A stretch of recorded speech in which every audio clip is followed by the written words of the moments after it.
E a gente volta no último bloco de entrevista do programa Utilidade Pública de hoje, falando sobre a saúde do pulmão, batendo um papo aqui com o Dr. George Amado, que é pneumologista. Dr. George, a gente já falou sobre a questão dos sintomas, das causas, trouxe algumas orientações. E agora, na hora do exame, quais são os exames que a pessoa deve fazer, obviamente, orientadas e prescritos pelo especialista, para confirmar ou não se a pessoa tem essa doença crônica? Então, vamos lá.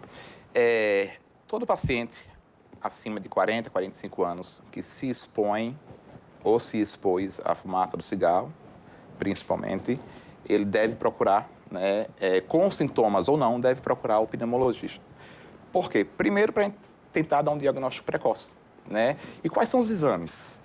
Espirometria, que é a prova de função pulmonar, né, que é um exame simples, feito em consultório mesmo, que vai detectar a capacidade respiratória do paciente, né? Então, para aquele perfil de paciente, digamos, o paciente tem que ter, no mínimo, 80% de capacidade, às vezes já chega com 65% de capacidade. E muitas das vezes sem sintomas, ele não sem perceber sintomas no dia a dia dele, né? Então, aí... É possível recuperar essa capacidade? Ou não? Você parcialmente. Trata e você deixa estagnado ali? Isso depende de alguns fatores. Por exemplo, o paciente que tem enfisema pulmonar, que é a destruição mesmo do tecido pulmonar, é um pouco mais complicado, né? Porque por mais que você utilize medicamento, a gente vai conseguir recuperar a capacidade respiratória, mas num teto. Não consegue recuperar plenamente, né? Já o paciente que tem a bronquite crônica, que é um processo inflamatório crônico dos brônquios e faz com que os brônquios fechem, com o tratamento a gente consegue dilatar esses brônquios e fazer a ventilação fluir, né, com mais facilidade. Aí sim, esses pacientes respondem melhor. Então, a espirometria é a prova de função pulmonar, chamada de espirometria, e exame de imagem, né? Eu já peço uma tomografia de tórax. Por quê? Porque lesões incipientes, lesões pequenas, a gente já consegue detectar na tomografia e na radiografia você passaria batido, entendeu?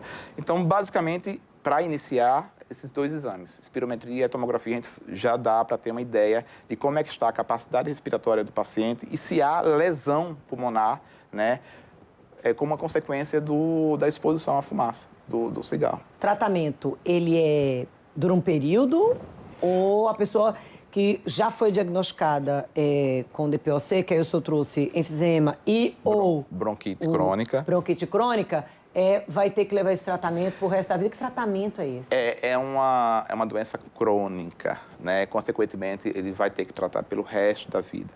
O tratamento consiste basicamente em oferecer para o paciente broncodilatadores, né? Porque, assim, a principal mecanismo fisiopatológico da doença é obstrução, né? Aquele paciente que provoca a ele inspira, o ar fica aprisionado, só que ele não sai da mesma quantidade. Então, é um paciente que vive hiperinsuflado. O tórax do paciente, ele é hiperinsuflado.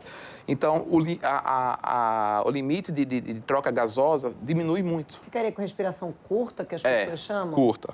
Respiração curta, isso aquela mesmo. Respiração que você puxou pra, já está a necessidade de respirar. Isso. E qualquer movimento a mais, ele vai sentir, né, dificuldade. Então, o tratamento vai justamente nesse ponto. Ele vai fazer uma broncodilatação, dilatar os brônquios, para justamente fazer essa troca gasosa, essa troca ventilatória fluir com mais facilidade, né? Só que, assim, é o que eu falei, isso depende de alguns outros fatores, né? Paciente que tem, por exemplo, enfisema, porque o enfisema, o que é o enfisema? O enfisema é a destruição do pulmão, literalmente, né, pelo cigarro.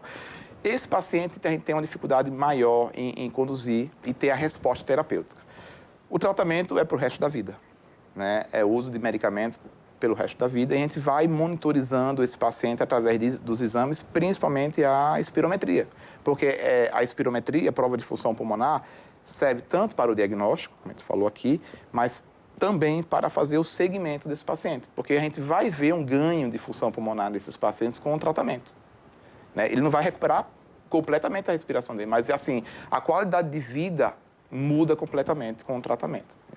Entendeu? E a gente está falando, olha, de doença pulmonar, especificamente por conta do tabagismo.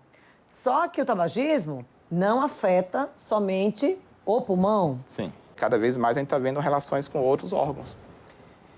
Infelizmente, quem ainda insiste nesse hábito e tem essa predisposição genética vai acabar tendo que enfrentar todo esse tratamento aí para o resto da vida. E você que quer evitar esse tratamento, tá aí. A partir de que idade?